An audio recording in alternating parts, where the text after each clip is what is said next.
You've probably heard the story, right? That our entire mind-bogglingly vast universe just popped into existence out of nothing. It's a powerful idea that has really shaped modern physics and how we think about our own place in the cosmos. But what if that whole story, as neat as it sounds, is built on a shaky foundation? And this quote from Stephen Hawking, this is the big idea right here. This captures the dream of modern cosmology, the idea of a universe that doesn't need a creator, that has no outside cause, it just is. The ultimate goal was to write that final origin story. But when you start to look closely at the actual physics, you find some really deep, really troubling paradoxes. Okay, so here's the game plan. First, we're going to unpack that popular quantum origin story. Then, we'll start to show you the cracks in its foundation. After that, we'll dive into a pretty radical new idea, a timeless geometric reality. And we'll get really clear on the crucial difference between what physicists call foliation and the time we actually experience. Finally, we'll see how we might actually begin to map this new 4D territory. All right, so to really get why the old story is in trouble, we have to start with the two heavy hitters, the major proposals that have pretty much dominated physics for decades, each trying to explain the very first moment of everything. So on one side, you've got the Hartle-Hawking no-boundary idea. The thinking here is, if you could rewind time all the way back, the universe just smoothly closes off, kind of like how all the lines of longitude on a globe meet at the South Pole. There's no sharp starting point, no edge. And on the other side, you have Alexander Vilenkin's idea that the universe literally tunneled into existence from a state of nothingness, thanks to the weird rules of quantum mechanics. Both of these are incredibly elegant, really ambitious theories. So those are the beautiful theories. But now let's get into why they run into some serious, serious trouble when you put them under the microscope. And we're not talking about minor little issues here. These are problems that strike right at the heart of the whole idea. This right here, this is the first huge red flag. The Schrödinger equation, the engine of all quantum mechanics, has time baked right into it. That little t there, it describes how things change over time. But then you look at the master equation of quantum cosmology, the Wheeler-DeWitt equation, and time is just gone. Boof. It describes the entire universe with an equation that equals 0. So what does that even mean? Well, it leads to this thing physicists call the problem of time, or sometimes the frozen formalism. The equation that's supposed to describe everything implies that, that nothing ever happens.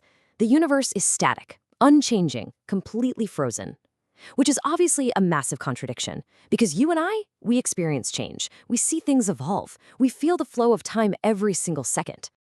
And this isn't just some philosophical debate. It gets worse. In 2017, a team of physicists did a super rigorous mathematical analysis of the Hartle-Hawking proposal.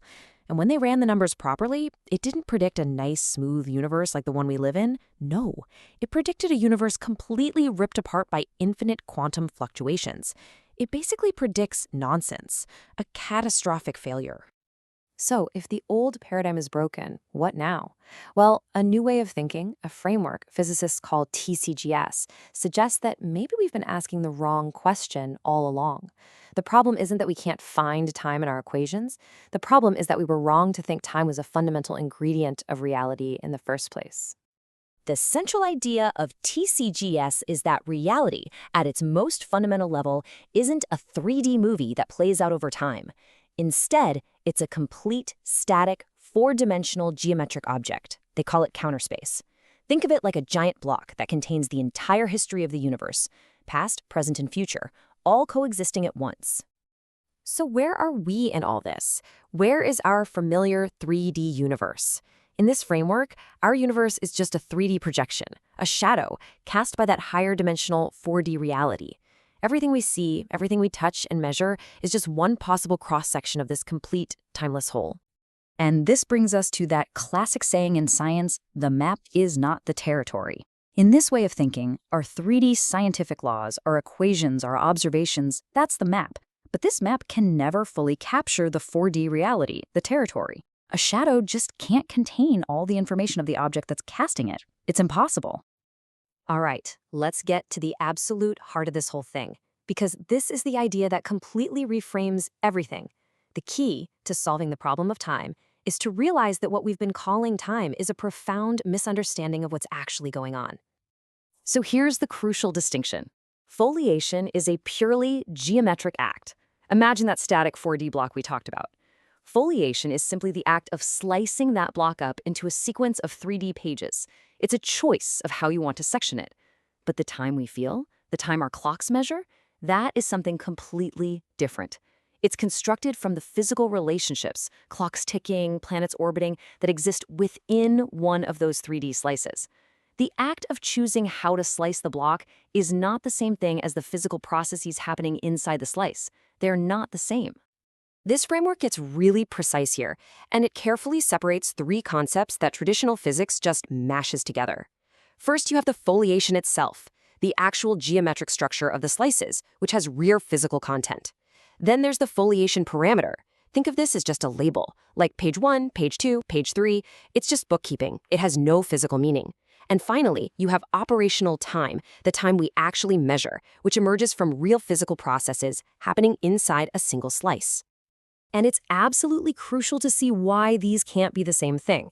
The foliation parameter is just a label.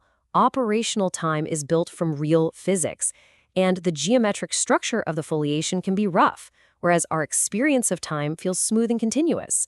Confusing these things is a fundamental category error. It's like mistaking a coordinate on a map for the actual place itself. And once you make this distinction, once you separate these ideas, the problem of time just dissolves. Time was never a fundamental dimension to begin with.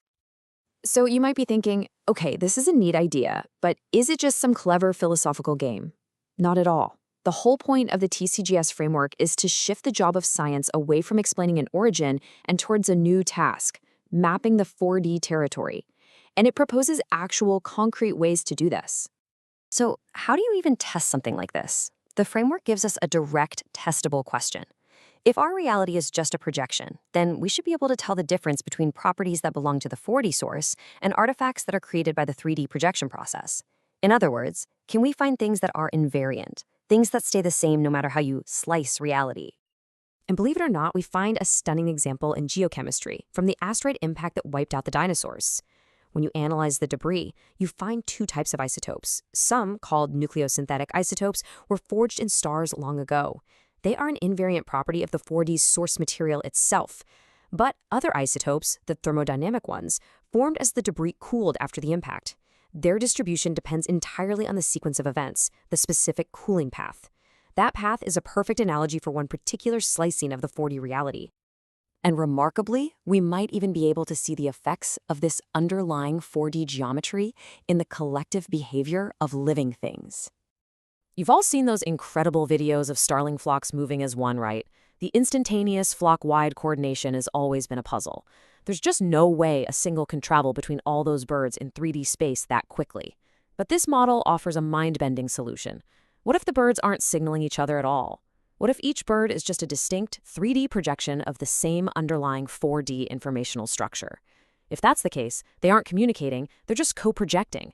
They move together because at a deeper level, they're all part of the same thing. So let's just quickly recap the journey we've been on. We started with that universe from nothing story and saw how it's crippled by the problem of time. Then, the TCGS framework completely reframes reality as a static 4D block, where our 3D universe is just a shadow. This brilliantly makes the time problem disappear by showing that time is just an artifact of how we slice that block. And that means the whole job of science changes, from trying to explain a temporal beginning to the grand project of mapping the 4D territory.